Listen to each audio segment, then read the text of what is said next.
Today, as usual, I walk to work. It's the same shit, just a different day. Watching the same people enter the store, grab their merchandise and pay, then walk out with bags in tow. My shift ended after several hours of this. I clocked out and started walking home. I decided to use a different route this time, for a change in pace, a little something different from the normal path I walk. This part of town was hit the worst. Only a few houses still stand and none of them occupied. It truly is a sad sight to see. Then again, it's really the only sight I see, the only sight I'll ever see. Or so I thought. I was stopped by something unusual. A stray cardboard box in the middle of the sidewalk. Now living in this kind of area, I see trash all the time. Boxes, McDonald's cups, and plastic bags littered the streets and empty fields. But rarely will I see a cardboard box that isn't crushed in one way or another. I noticed this particular box because it happened to be in my way. During my younger years, I tried to do what I could for the community. I'd pick up trash when I saw it, or I'd attempt to help my neighbors. It was losing a it was losing a battle. Nowadays, I'd given up on hope of cleaning this city, much less my neighborhood. Now I'll just pass the trash by, letting it blow away in the breeze or sit there and decompose. I let what's left of the people do their own thing. Since most of them don't care about anyone other than themselves, why should I be any different? I walked past the box, barely giving it a glance. Nothing about it caught my attention right away. I continued on my home, not far away now.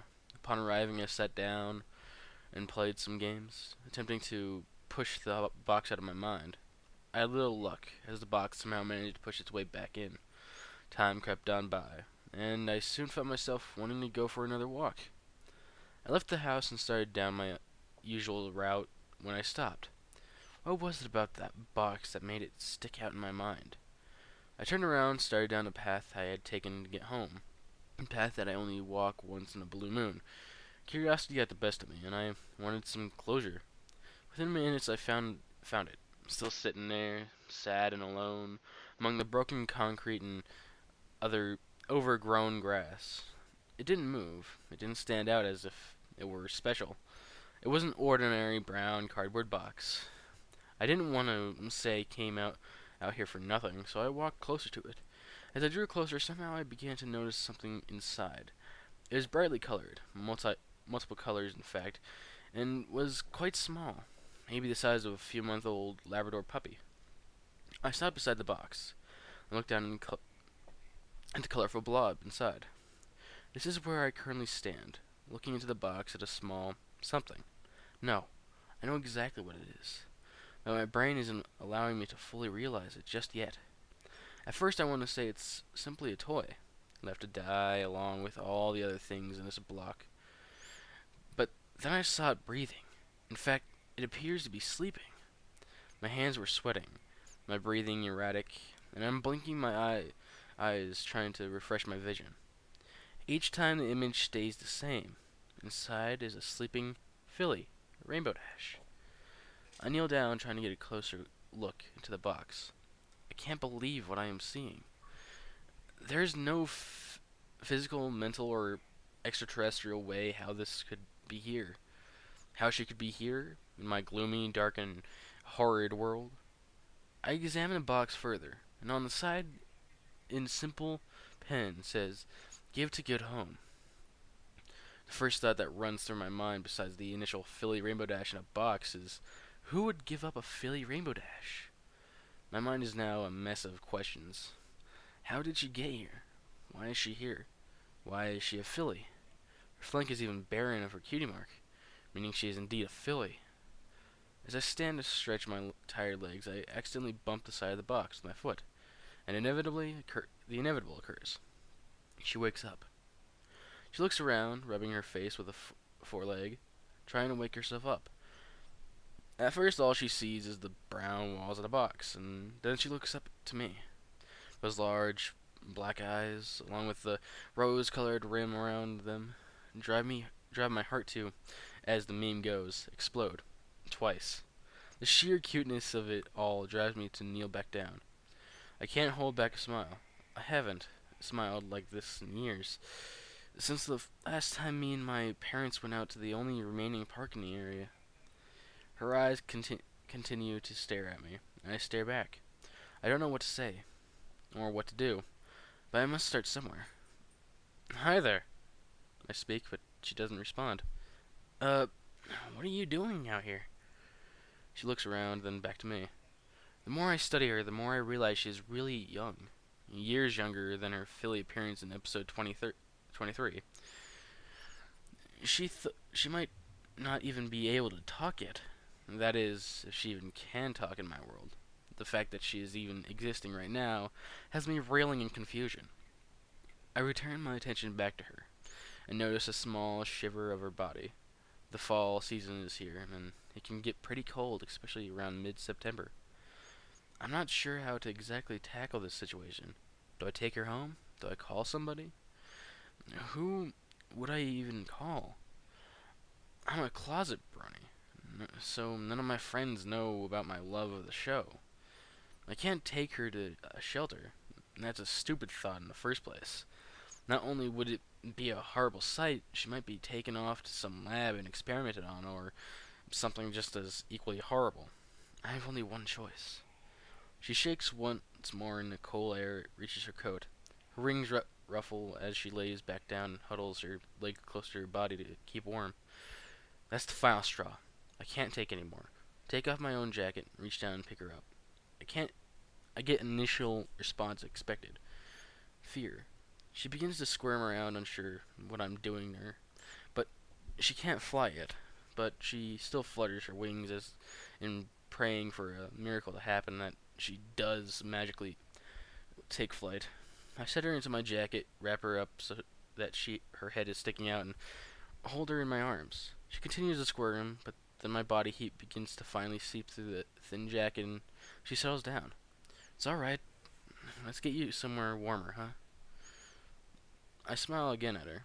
She looks up to me with much confusion in her eyes as she tries to process what is going on.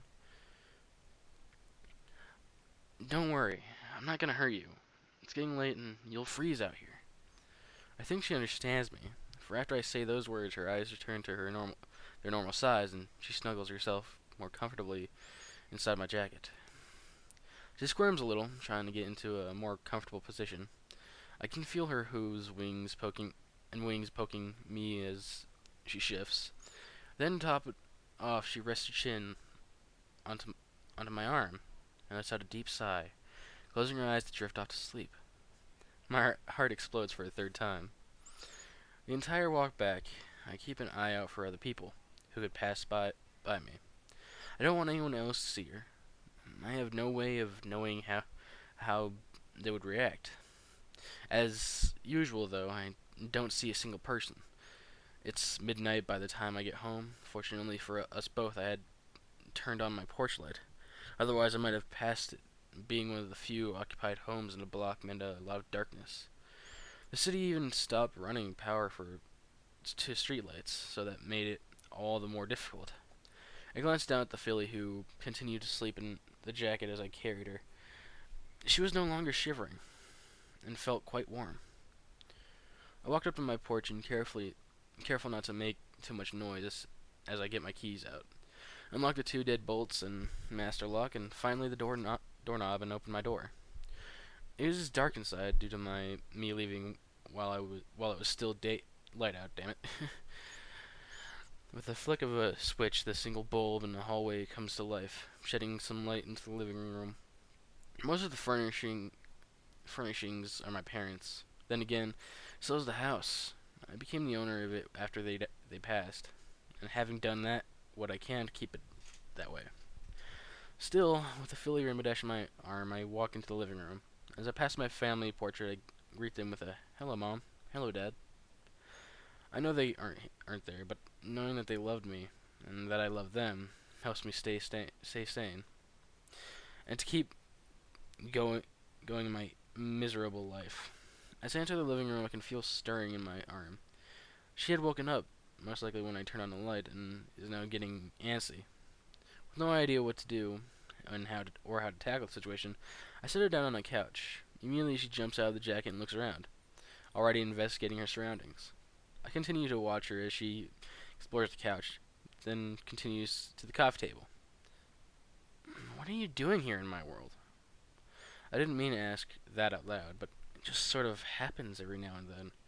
Only seeing my few friends once in a great while, I find myself talking to, well, myself a lot.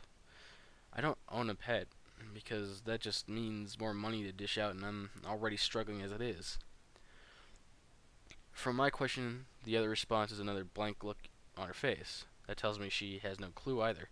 Then again, what else should I expect from a filly that can't even talk yet? Are you lost? The moment the word left my mouth, her ears fall and she looks to the ground. Oh! The realization strikes and she has no clue what is going on, where she is, who I am, or anything else. She's the word. Beyond the word lost, she's misplaced. Well, until something happens, I guess you can stay with me. I see how she lifts her head up. She. I see how she lifts her head up, ears starting to erect once again, and looks at me with worry. My words don't sound that encouraging, so I throw on a smile as I speak. Don't worry. I'm sure whatever bright here will fix itself within time. We just gotta wait. Is that alright? I'm not sure why I asked that, but it seemed to do the trick. Her ears perk right up and she smiles. The next few hours are spent giving her the grand tour of my house. Nothing amazing to see, and I avoid taking her into my bedroom out of fear that a large amount of dirty clothes would swallow her up.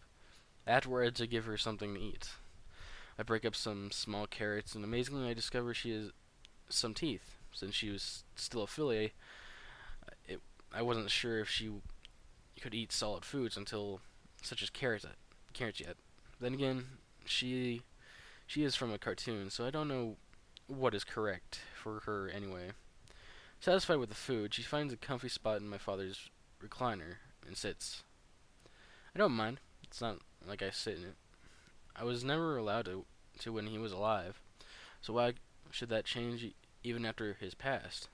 It's his chair, but I'm not gonna be mean to the filly for not knowing that. So I let her sit where she is most comfortable.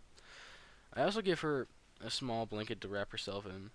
Due to my house's current temperature, it's not as cold as it is outside, but my furnace has had problems since before my parents' passing. There was a trick to fixing it, but that died along with my father. I must have fallen asleep at some point. I honestly expected myself to be wide awake to such interesting event, but after the long hours at work and staying up to take care of Dash, my body had other plans. I'm not sure how long I was out before I woke, but it doesn't matter. Blah, blah, blah, blah, blah.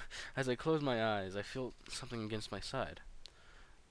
I look, and sleeping beside me is a small cyan filly, her rainbow mane and tail still, her head resting on the side of my elbow.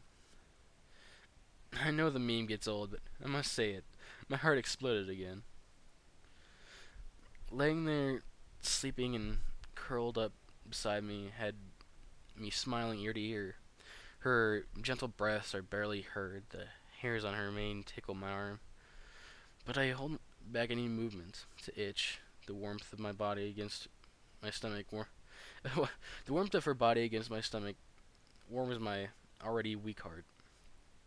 Though a few months isn't a long time, it's how long I have wanted a moment like this, my own little pony. A Rainbow Dash plushie to sleep with and hold tight.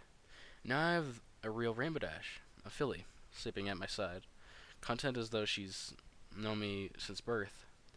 Right now there's nothing else that matters to me. My despair, my sore feet and painful heart all go unnoticed, as nothing else can come remotely close to the feeling I have right now. This joy I'm experiencing at this moment as I lay awake on my couch. She is here. She is real. Right now. She's my little pony. She is Milo Dashie.